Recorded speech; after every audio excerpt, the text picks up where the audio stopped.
প্রাকৃতিক বিপর্যয়ে ভেঙে গেল দিনমজুরের বসতঘর। প্রতিদিনের বৃষ্টিতে নাজেহাল জনজীবন। শহরের প্রাণকেন্দ্র থেকে প্রায় 4 কিলোমিটার দূরে অবস্থিত ইছবপুর গ্রাম পঞ্চায়েত। ইছবপুর গ্রাম পঞ্চায়েতের 6 নম্বর ওয়ার্ডের পাখিরবাদা এলাকার বাসিন্দা সাহেল মিয়া। বিগত কয়েকদিন ধরে প্রবল বর্ষণের ফলে অতিরিক্ত শিলা বৃষ্টিতে সাহেল মিয়ার ঘরের টিনের চাল ঝাঁঝরা হয়ে যায়।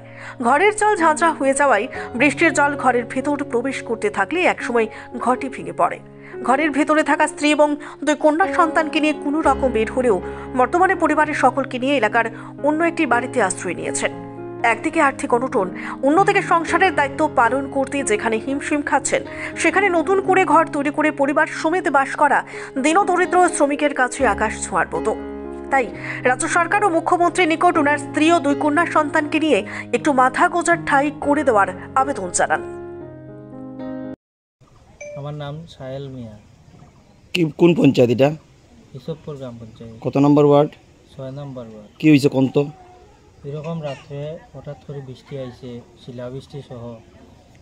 শিলাবৃষ্টিয়ে পুরা টিনটা আমার ছিদ্র করিয়া রাত্রে গড় জল ঢুকিয়া পুরা ঘরটা ভাঙি গেছে।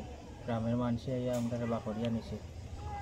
2টা ফুলাভান আছে আমার, 2টাও মাইয়া। অবস্থা খুব খারাপ। বর্তমানে মানুষের বাড়িতে আছি। আর একবারই গা তাকিয়া কোনো রকম কাজকর্ম করিয়া আমার খুব অবস্থা খারাপ। কি চান এখন আপনি? আমি চাই আমার পরিবারটারে লইয়া একটা ঘর বানাইয়া আমার রাজ্যর মুখ্যমন্ত্রীর কাছে আবেদন, আমার একটা ঘরের ব্যবস্থা করে দিতা। খুব অসহায় আমি করছি।